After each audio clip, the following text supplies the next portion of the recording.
कभी कभी भक्ति इतनी गहरी होती है कि भगवान को भी अपने भक्त के आगे झुकना ही पड़ता है। आज की कथा ऐसे ही एक अद्भुत भक्त की है, एक ऐसे शिकारी की जिसने भगवान शिव को वो दे दिया जो कोई भी सामान्य मनुष्य देने की सोच भी नहीं सकता।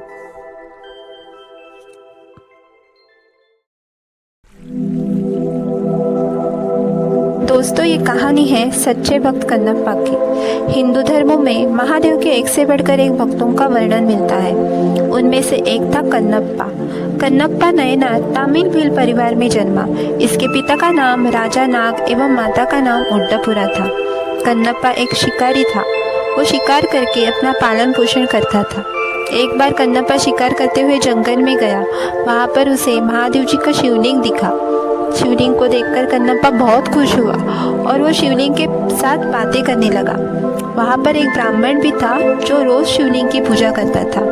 ब्राह्मण आया, पूरा शिवलिंग को साफ करके शिवलिंग की पूजा की और फूल और प्रसाद दिखा। यह सब कन्नप्पा देख रहा था।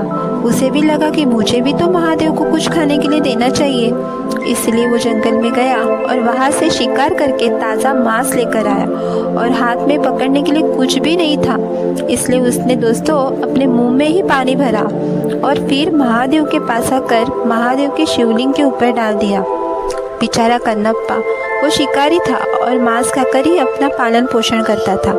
इसलिए उसे पता नहीं था कि पूजा पाठ क्या होता है। महादेव भूखे होंगे, इसलिए उसने अपने मांस को ही महादेव को प्रसाद के रूप में दिखाया। लेकिन उसकी भक्ति सच्ची थी। दूसरे दिन ब्राह्मण आया। उसने देखा कि महादेव के सामने मांस पड़ा है। उसे बहुत बुरा लगा। वो बहुत कोसने लगा कि कौन होगा वो जिसने ये कृत्य किया।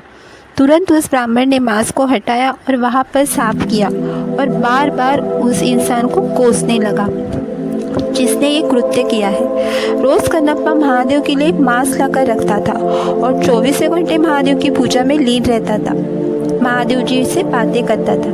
एक बार ब्राह्मण पीछे से देख रहा था, तभी वहाँ पर कन्नप्पा आया और महादेव जी से बातें करने लगा। भगवान शिव ने उसके निर्मल मन को देखकर मांस का भी प्रसाद स्वीकार किया दोस्तों, क्योंकि उसकी भक्ति सच्ची थी। और ये कहानी सत्य घटना पर आधारित है दोस्तों।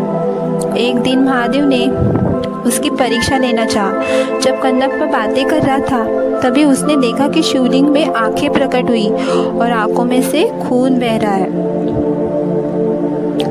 कन्नप्पा ये देखकर काफ़ी डर गया और पूछने लगा कि ये किसने किया है। तभी वो जड़ी बूटी लाता है और महादेव की आंख में लगा देता है, लेकिन फिर भी खून आना बंद नहीं होता। इसलिए कन्नप्पा रोने लगता है। रोते वक्त उसके हाथ अपने आंखों पर लगते हैं और वो अपनी तीर से आँख को निकालता है और महादेव जी के आँख पर लगा देता है। तभी खून आना बंद हो जाता है।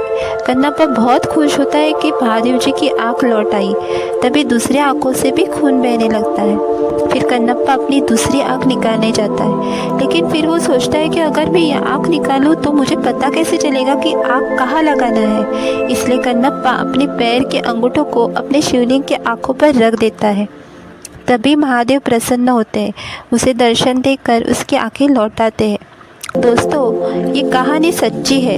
वैसे महाराष्ट्र में इतनी प्रसिद्ध नहीं है, लेकिन तमिलनाडु में इसे हर कोई जानता होगा। दोस्तों, कहा जाता है कि कन्नप्पा पहले जन्म में अर्जुन थे। दोस्तों, कहानी पसंद आई तो एक सब्सक्राइब ज़रूर करना और कमेंट्स में हर हर महादेव लिखना ना भूलना।